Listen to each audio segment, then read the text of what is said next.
Isomerism video series के इस 12th episode में मैं राजीव शर्मा कन्फर्मेशनल एनालिसिस को आगे डिस्कस कर रहा हूं।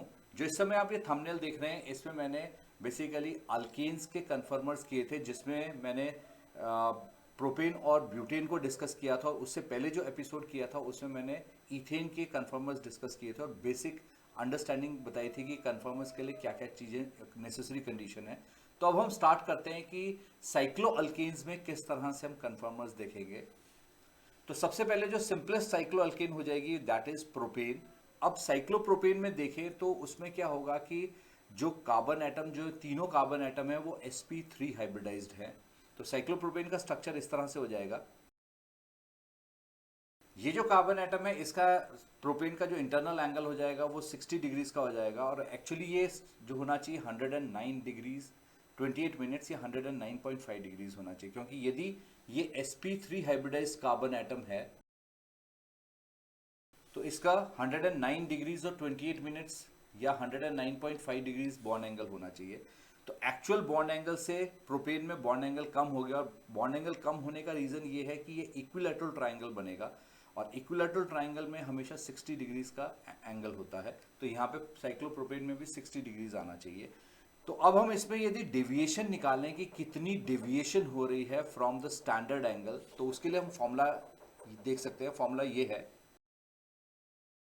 109 डिग्री जो हो गया ये एक्चुअल एंगल आना चाहिए, और उसके बाद जो बाकी है 2 into n minus 2 divided by n into 90 जो है, ये इसको हम कैलकुलेट करेंगे तो ये बेसिकली इंटरनल एंगल आ जाता है। अब यहाँ पे यदि हम इसको सब्स्टिट्यूट करें और इसमें एन की वैल्यू जो है that are number of carbon atoms involve in the ring structure. अब यहाँ पे 3 कार्बन एटम्स इन्वॉल्व हैं रिंग स्ट्रक्चर में, और इसको यदि हम कैलकुलेट करें तो ये वैल्यू 60 के इक्वल आ जाएगी।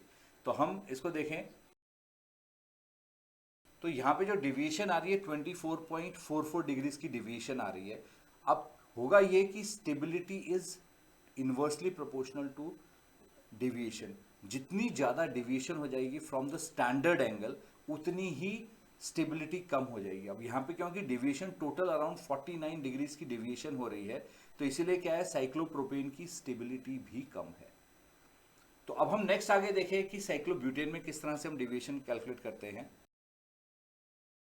साइक्लोब्यूटेन में देखें तो ब्यूटेन में जो डिवीएशन आ जाएगी वो 9.4 डिग्रीज की आ जाएगी। अब सब्सटैंशियली टोटल 18 डिग्रीज की डिवीएशन है फ्रॉम द स्टैंडर्ड एंगल, तो इसीलिए क्या हो जाएगा, इसमें जो डिवीएशन कम है तो स्टेबिलिटी साइक्लोब्यूटेन की ज़्यादा हो जाएगी। अब यदि हम साइक्लोब्यूटेन की स्टेबिलिटी को देखें तो साइक्लोब्यूटेन स्टेबल क्यों है।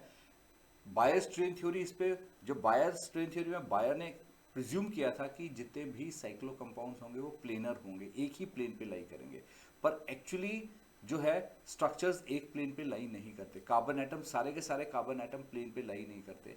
एक कार्बन एटम जो हो जाएगा वो प्लेन से बाहर होगा या प्लेन से डिविएटेड होता है, उस एक ही प्लेन में नहीं होगा, जिसके कारण से क्या होगा कि स्टेबिलिटी बढ़ जाती है मॉलिक्यूल की। अब वैसे ही इसको 3D में देखें किस तरह से साइक्लोब्यूटेन होगा। तो अब यदि हम ये साइक्लोब्यूटेन के स्ट्रक्चर में देखें तो साइक्लोब्यूटेन में क्या है कि क्लियरली दिख रहा है कि 2 एटम्स जो हैं वो एक प्लेन पे हैं, और जो दूसरे 2 एटम्स हैं वो अबव द प्लेन होंगे या बिलो द प्लेन होंगे। तो इस तरह से क्या है कि क्योंकि चारों एटम्स एक ही प्लेन पे नहीं आ रहे हैं, इसी के लिए क्या हो जाएगा, इसकी स्टेबिलिटी बढ़ जाती है। यदि हम इस तरीके से देखें तो ये जो है एटम्स, इन 2 एटम्स को हम एक प्लेन में ले, जो ये आगे और पीछे जो दिख रहे हैं ये जो एटम्स हैं, यदि ये एक प्लेन पे हैं तो जो नीचे वाले दोनों एटम्स हैं वो डिफरेंट प्लेन्स पे जा रहे हैं। वैसे ही हम कोई भी कहीं से भी इसको देख लें तो 2 एटम्स जो होंगे एक प्लेन पे लाई करेंगे और 2 एटम्स उसके क्रॉस प्लेन पे चले जाएंगे। तो इसके कारण क्या हो रहा है कि 90 से एंगल बढ़ जाता है, और क्योंकि 90 से एंगल बढ़ जाएगा तो इसी के लिए क्या होगा, साइक्लोब्यूटेन की स्टेबिलिटी बढ़ जाएगी। और यहीं पे बायर स्ट्रेन थ्योरी जो है एप्लीकेबल प्रैक्टिकली नहीं होती, क्योंकि बायर ने ये प्रिज्यूम किया था कि वो सारा एक ही प्लेन पे होता है, पर एक्चुअली एक प्लेन पे नहीं है। वैसे ही अब हम साइक्लोपेंटेन को देखें तो अब हम साइक्लोपेंटेन में देखें तो साइक्लोपेंटेन में जो डिवीएशन है वो सिर्फ 0.44 डिग्रीज की रह जाएगी। Means this is the most stable, और बायर ने यही आउटकम निकाला था अपनी थ्योरी का कि जो साइक्लोपेंटेन है वो सबसे ज़्यादा स्टेबल होगी, और उसके बाद जो से बड़े रिंग्स हैं या उससे छोटे रिंग्स हैं वो स्टेबल नहीं होंगे। पर प्रैक्टिकली सारे रिंग्स स्टेबल हैं, सिर्फ साइक्लोप्रोपेन को छोड़ करके। तो अब इसमें यदि हम इसका 3D में स्ट्रक्चर देखें, अब साइक्लोपेंटेन का स्ट्रक्चर देखें तो साइक्लोपेंटेन में भी क्या है, 2 एटम्स एक प्लेन पे हैं, बाकी जो बचे हुए 3 एटम्स हैं वो प्लेन पे नहीं है।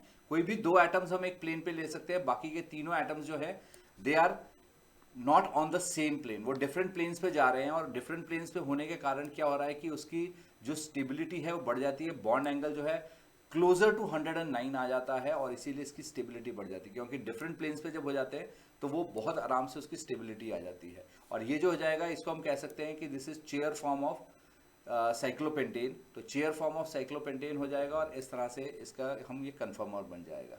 तो अब नेक्स्ट आगे देखते हैं साइक्लोहेक्सेन, और साइक्लोहेक्सेन के डिफरेंट कन्फर्मर्स देखते हैं।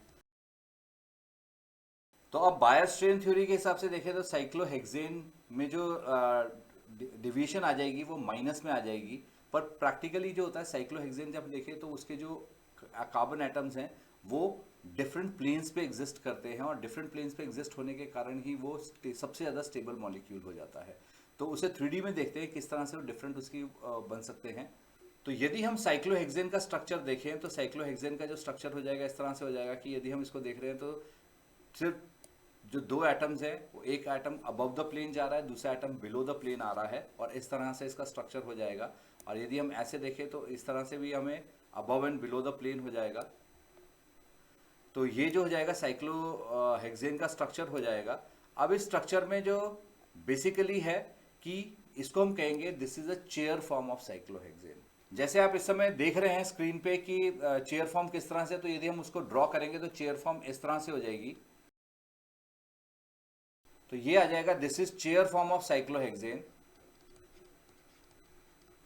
अब इसमें क्या हो गया कि इस कार्बन एटम और इस कार्बन एटम के बीच डिस्टेंस सबसे ज्यादा हो जाएगा, और जो एंगल जो है इसमें 109 का आ जाएगा। 109 का एंगल आने के बाद ये जो हो जाएगा स्टेबल हो जाएगा। और इसमें एक बहुत कैरेक्टरिस्टिक फीचर होगा, मैं आपको 3D में जैसे आप देख रहे हैं उसमें देख सकते हैं कि इसमें जो है जो ये अबव द प्लेन और बिलो द प्लेन होगा, इसमें अबव द प्लेन में हाइड्रोजन एटम ऊपर को होगा, तो जैसे 1 थर्ड कार्बन एटम और 5th carbon atom 1, 3, 5 carbon atoms जो होंगे उसमें क्या होगा, हाइड्रोजन एटम परपेंडिकुलरली प्लेन से ऊपर को जा रहे होंगे, और जो सेकेंड कार्बन एटम है, 4th कार्बन एटम है और 6th कार्बन एटम है उसके हाइड्रोजन जो है परपेंडिकुलरली डाउनवर्ड आ रहे होंगे, और बाकी जो है मोर और लेस प्लेन के पैरेलल होंगे। तो इस तरह से ये बनेगा।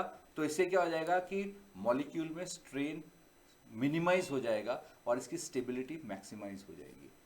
अब वैसे इसमें जो नेक्स्ट कन्फर्मर देखें तो नेक्स्ट इसमें जो आ जाएगा दैट इज बोट फॉर्म। तो बोट फॉर्म ऑफ साइक्लोहेक्सेन इस तरह से हो जाएगा। अब बोट फॉर्म में क्या होगा कि दोनों ये जो कार्बन एटम है बहुत क्लोज आ जाएंगे, और हाइड्रोजन के बीच में जो डिस्टेंस रह जाएगा that would be only 1.44 angstroms. तो इसीलिए इसमें स्ट्रेन बढ़ जाएगा। स्ट्रेन बढ़ने के कारण क्या होगा कि इसकी स्टेबिलिटी कम हो जाएगी।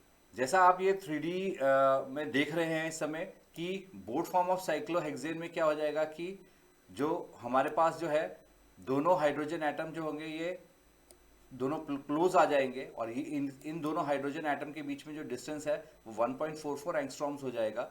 और 1.44 एंगस्ट्रॉम होने के कारण क्या हो जाएगा, ये दोनों आपस में एक दूसरे को रिपेल करेंगे, तो बॉन्ड पे स्ट्रेन बढ़ जाएगा। इसीलिए बोट फॉर्म जो है it would be less stable then chair form of cyclohexane. अब नेक्स्ट इसमें कन्फर्मर देखें तो नेक्स्ट कन्फर्मर जो हो जाएगा that is half chair form. तो ये जो 5 कार्बन एटम होंगे ये एक ही प्लेन पे होंगे, और ये जो एक कार्बन एटम होगा ये अबव द प्लेन होगा। तो जब इस तरीके से स्ट्रक्चर बनेगा तो इसको हम half chair form of cyclohexane कह देंगे। और जैसा इस समय आप ये स्क्रीन पे देख रहे हैं कि ये हाफ चेयर फॉर्म है, इसमें जो 5 कार्बन एटम्स हैं ये एक ही प्लेन पे हैं। ये जो 5 कार्बन एटम इस समय है एक ही प्लेन पे हैं, और उससे जो एक कार्बन एटम है that is above the plane. तो इस तरह से जब ये स्ट्रक्चर बनेगा तो इसको हम हाफ चेयर फॉर्म कहेंगे। तो this is half chair form of cyclohexane. और इसमें आप देखें तो सारे जो हाइड्रोजन एटम्स हैं वो एक दूसरे से दूर हैं, और उसमें उतनी ज़्यादा रिपल्शन नहीं हो रही है, जिसके कारण इसकी स्टेबिलिटी हो जाएगी। इसके अलावा इसमें एक और फॉर्म आएगा which is twisted form. Twisted form of cyclohexane तब क्रिएट होगा जब जो प्लेन पे 4 कार्बन एटम जो प्लेन के ऊपर हैं वो 4 कार्बन एटम जब आपस में रोटेट करे, वो कार्बन कार्बन बॉन्ड रोटेट करेगा, तो उसके कारण क्या हो जाएगा, वो ट्विस्टेड फॉर्म क्रिएट होगा। अब हम इसमें स्टेबिलिटी देखें तो चेयर फॉर्म की स्टेबिलिटी सबसे ज़्यादा हो जाएगी। इसके बाद जो नेक्स्ट हो जाएगा that is half chair form आ जाएगा, next is half chair form, और उसके बाद जो हो जाएगा थर्ड ट्विस्टेड फॉर्म हो जाएगा, और सबसे लीस्ट स्टेबल जो हो जाएगा बोट फॉर्म हो जाएगा। तो इस तरह से इसमें कन्फर्मर्स की स्टेबिलिटी आएगी।